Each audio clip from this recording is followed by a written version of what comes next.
qualify as lessons learned from the 2 prior meetings here with the Sharks? Well, I'll tell you, I'll take that. The first game we played with them, I'll take that game all day.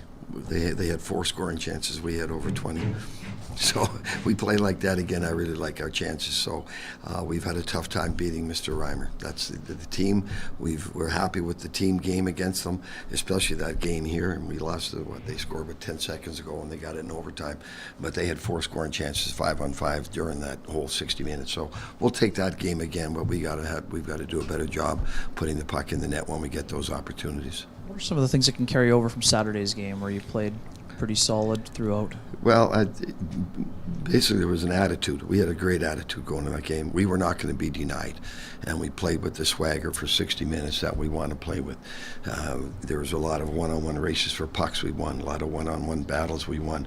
We had guys 1-on-2 winning those battles. So that's what the game comes down to this time of year. It's those races and getting there and winning most of those, and those battles on the boards, winning most of those, spending as little time in your zone as we can. I thought our breakouts were much better last game, and we created both a lot on the rush and on the forecheck.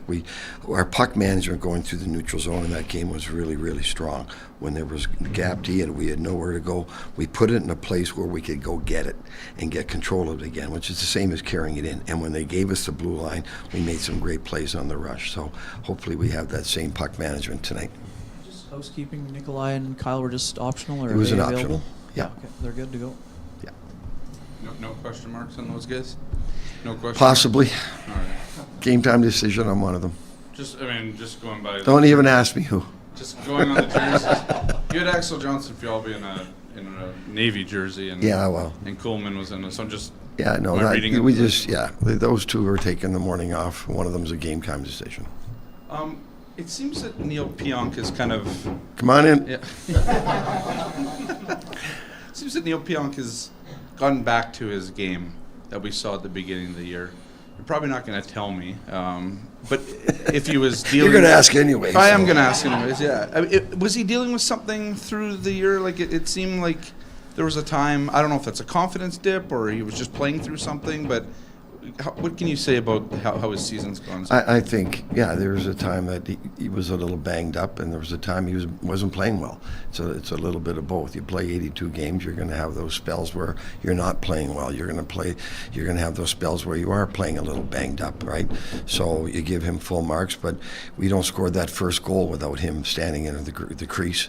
Or he just went in and he stayed there, so we don't get that one. Obviously, he got the second one, it's a big goal, but that's 10 for him. But he's a big part of our offense, and he really competed defensively. To talk about box outs and everything, you watch him battle in that game, he was right on top of his game. So you play 82 games and you're not the biggest guy on the ice out there. You're going to get banged up a little bit, and again, there were some times that one thing about Neil, he's coachable. So we're struggling a little bit here, let's clean these things up, and he fixes it right away. So he's not stubborn about those things. He has a very honest appraisal of his game at that particular point. One of the guys that you coached last year, Jacob Peterson, is going to be playing against you this time. Just wanted to get your thoughts on how he's developed and what your experience was. A great kid. I really enjoyed him. Smart, hockey sense, good with the puck, good skills, and great kid.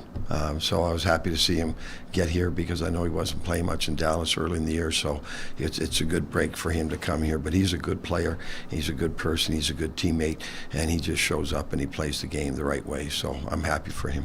Rick, your process and execution against Saros on Saturday night, does that allow your club on offense to ride a little bit of a wave against a goal? Well, if Reimer plays against a guy who's been very tough against you this season? Yeah, well, again, that first goal, we did a great job getting in his eyes, and he's looking around for the puck. We've got to make sure, again, Reimer's, he's been unreal against us, right? So we've got to make sure we do what we can to do that, get in his way, getting more traffic in front of him. That's what you can. I know it's hockey cliches today. You got to take his eyes away, but you do, right? When they're on fire like he is against us and they feel that good, you got to make it as difficult for him as you can.